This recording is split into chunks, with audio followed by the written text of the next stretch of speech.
મહેસાણામાં રેલી દરમિયાન ભાજપના યુવા મોરચાના પ્રમુખ ઋત્વિજ પટેલને લાફો માર્યાની ઘટના સામે આવી છે। મહેસાણામાં ભાજપ યુવા મોરચા દ્વારા રેલી અને બાદમાં સભાનું આયોજન કરવામાં આવ્યું હતું। મોટી સંખ્યામાં લોકો પણ ઉપસ્થિત હતા। રેલી પણ નીકળી, પરંતુ નાગલપુરથી નીકળેલી રેલી મોઢેરા 4 રસ્તા પર પહોંચતા જ વિરોધ શરૂ થયો હતો। સરદાર પટેલને શ્રદ્ધાંજલિ અર્પણ કરવા જેવા ઋત્વિજ પટેલ આગળ આવ્યા કે ભીડમાંથી આવી ભીખાભાઈ પટેલે તેમને લાફો ઝીકી દીધો હતો, જેથી અફરાતફરી મચી ગઈ હતી। તો લાફો મારનાર યુવકની તાત્કાલિક પોલીસ દ્વારા અટકાયત કરી લેવામાં આવી હતી, પરંતુ અહીંથી વિરોધ અટક્યો નહીં। રેલી રોડ પર આવતાની સાથે જ કાળા બાવટા સાથે દેખાવો શરૂ થયા હતા। વિરોધને લઈને ઘર્ષણ પણ જોવા મળ્યું હતું।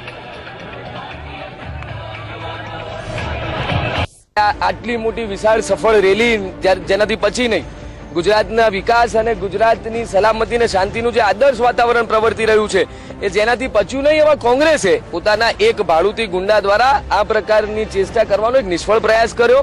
યુવક જે કોઈ પણ હોય, ભગવાન એને સદબુદ્ધિ આપે અને સદમાર્ગે પાછો ફરે, પણ આ રીતે કોંગ્રેસ જો પોતાની હરકતોથી બાજ નહીં આવે તો પછી આવનારા સમયમાં એ જે ભાષા સમજે એ ભાષામાં જવાબ આપવાની અમને ફરજ પડશે। તમારી ઉપર આક્રોશ એ ભારતીય જનતા પાર્ટીની સરકાર સામેનો આક્રોશ છે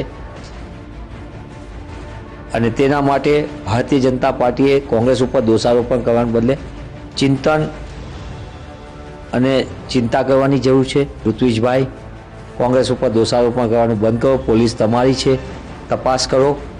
ગભરાટ હળબળાટમાં આછકલા ભર્યા નિવેદનો ન કરો, એવી મારી વિનંતી છે।